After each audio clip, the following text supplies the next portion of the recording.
Hello again, welcome back to Green Dragon Kung Fu, and I'm Sifu Dr. Jerry.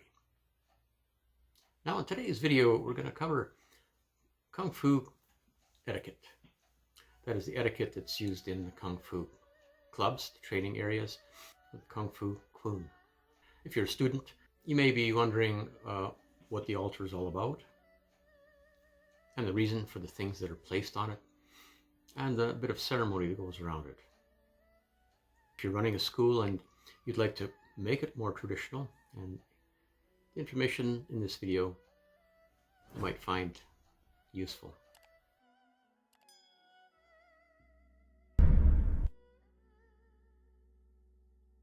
Ideally, this is north. Okay. Now, if you can't put it in the north area, and it should be kind of away from the door. You'll notice that the weaponry is in the far corner. Now keep in mind that before touching any of the weapons in the Kwoon, you must get permission from the senior instructor or the Sifu of the school, whichever is present.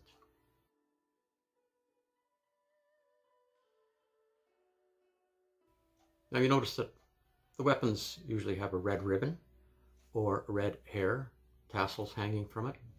And when the red hair is hanging from the spear, it used to be there to wick away blood, and when flung around could be used to confuse your opponent. And when red ribbons are attached to the weapons, it signifies a peaceful school. When no red ribbons are present, it signifies that the school is coming to challenge you. So when the red ribbon's there, it indicates that the school is interested in maintaining peace.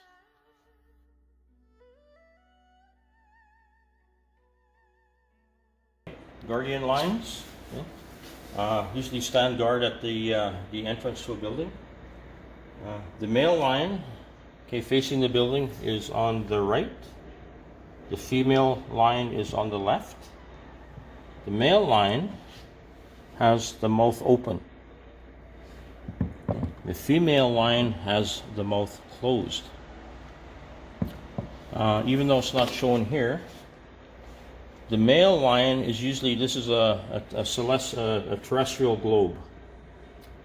The male lion is the one that roars, protects the outside of the building.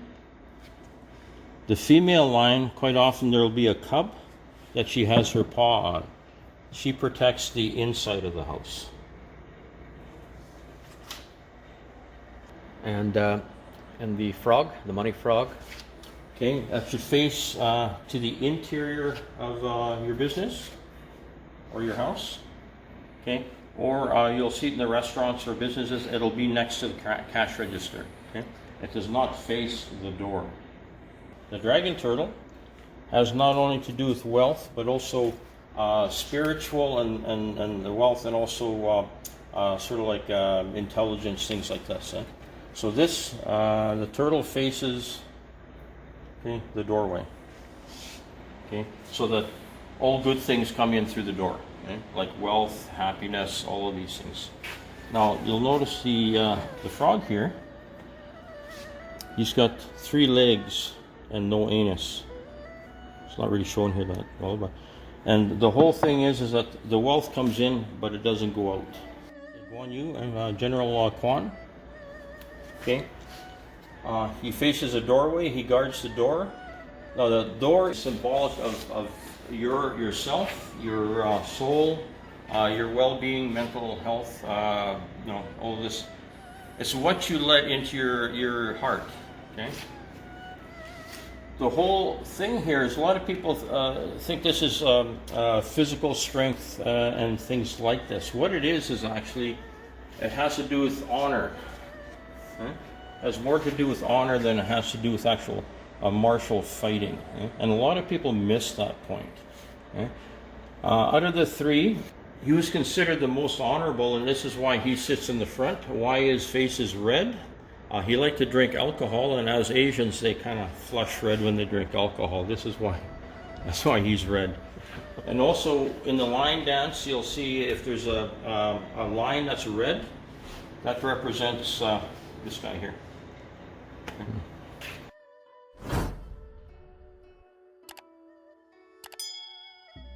lines that are used in the lion dance, they represent the spirit of your school. Now, proper handling of the lion is a must and shows your respect for the school. And you must always avoid touching the horn on the top of the lion's head. To touch it means that you desecrated the spirit of the school.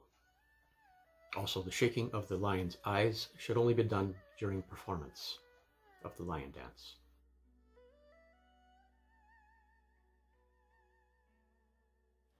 Okay. Orange is spherical.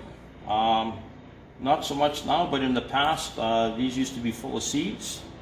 So this is kind of like a sign of plenty. And you should be keeping fresh fruit. You shouldn't let it get rotten.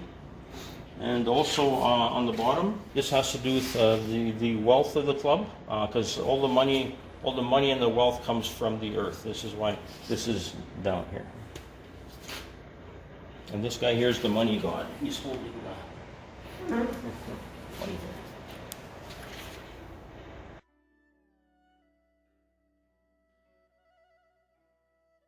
Just to elaborate on the lower level of the altar, 2 pieces of incense will be placed into the incense holder. One is lit for the money god to improve the business and the wealth of the school. And a second incense is lit for the prosperity of the owners of the building where the kroon is located. Okay. So when you're lighting the incense, if you're having trouble getting it to glow, you fan it gently with your hand. You never blow on it. Okay, because blowing on it is kind of like an insult. Okay? And when you're placing it, ideally you place it with 2 hands, or both hands, okay? Thereby showing that you're giving this your full attention. Just like in Chinese culture, when you're handing a business card, you hand it with 2 hands, and you sort of look at the person so that you give them your full attention and respect. And the same thing here. Full attention and respect. You don't turn your back on the altar. Okay? Back up. You do your bow, okay? And then you kind of back away and then turn. You never stand here like this and just kind of turn your back. It's just like when you're judges at a tournament. You don't turn your back on people because it shows disrespect. The altar is the same. And on special occasions, we fill this with Master or Great Grandmaster Wang Chun Yip's favorite beverage, which is rye whiskey. Wang Chun Yip, Master Chan's grandfather. He is sitting right there. I see him right there. Okay, and that's Master Chan's father there. Right there, yeah. It's a village picture. Yeah. All right, so now the incense burning on top is to the ancestors, to the people that brought it's the to everybody to that us. came before. 3 sticks for each one of these 3. They were kind of emperors in their own right. This is the story about the 3 kingdoms. Okay. There's a movie about that. Guan Yu, he fought for these 2. It was because of his honorable nature and all that he was given the prestigious position in front.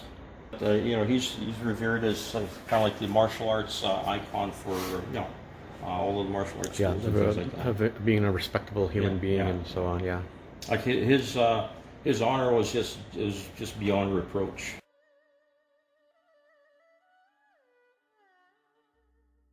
This technique in our school, according to Grandmaster Chan and also my former instructors, we used to call this a dragon's head. Other schools refer to it as a different name. If you look at the dragon here, you'll see this point in the center here. Okay, the dragon hits with this, so we hit with this.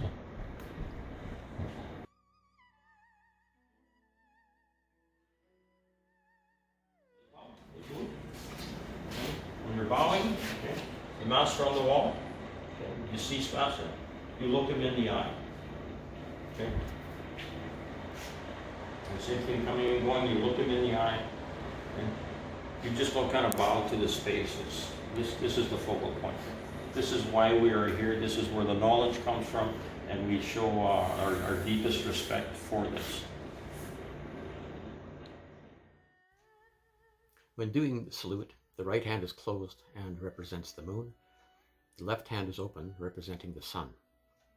The salute, or the bowing that's used in the Chinese kroon, is referred to as Ming, which refers to the Ming dynasty.